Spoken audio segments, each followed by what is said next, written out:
எல்லாமே லென்த் வைஸாக போட்டு அது வதங்கினதுக்கப்புறம் இஞ்சி பூண்டு போடுறோம். இஞ்சி பூண்டு போட்டுட்டு மசாலாஸ் போட்டு எறா போட்டுறோம். ஓகேவா? நீ இந்த எண்ணெய் பிரிஞ்சு வந்த உடனே எறா தொக்கு ரெடி. இது மேலே தான் நம்ம சாதம் போட்டு கிளறப்போம். Okay, ton. இந்த மாதிரி தெரியுதா எண்ணெய் பிரிஞ்சு வர்றது? தனியாக கொதிக்குதுங்க. ஸ்மெல் நல்லா இருக்கா? காரமாக இருக்கா? ஸ்மெல் நல்லா இருக்குதுல? ஸ்மெல் சூப்பரா இருக்கு.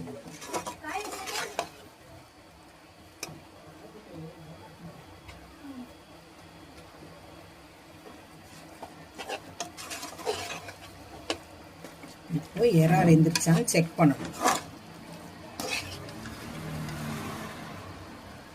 சூப்பராக எறா வெந்துருச்சு. ஸோ சாஃப்டாக இருந்தால் தான் பிரியாணிக்கு நல்லாயிருக்கும்.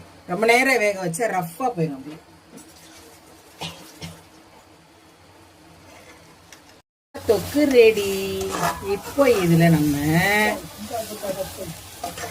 மல்லித்தூள் பொடியாக கட் பண்ணி வச்சுருக்க மல்லி இலை இங்கே இந்த மல்லி இலையை எடுத்து கார்னிஷ் பண்ணிவிட்டு ரைஸ் கொஞ்சம் கொஞ்சமாக ஆட் பண்ணிடணும்னா எறா பிரியாணி ரெடி. பிரியாணி நான் மிக்ஸ் பண்ணி காமிக்கிறேன். இப்போ அழகான எறா பிரியாணி சாதத்தை வந்து உடையாம முழுசாக நம்ம தேங்காய் அரைச்சி ஊற்றிருக்கோம்.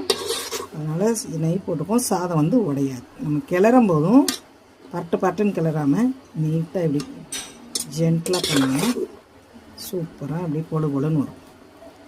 அருமையான எறா பிரியாணி ரெடி.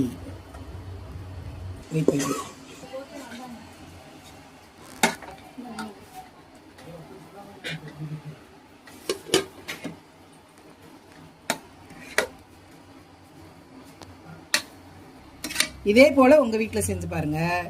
பிடிச்சிருந்தா லைக் பண்ணுங்கள். அப்படியே சப்ஸ்கிரைப் பண்ணிடுங்க. தேங்க்யூ.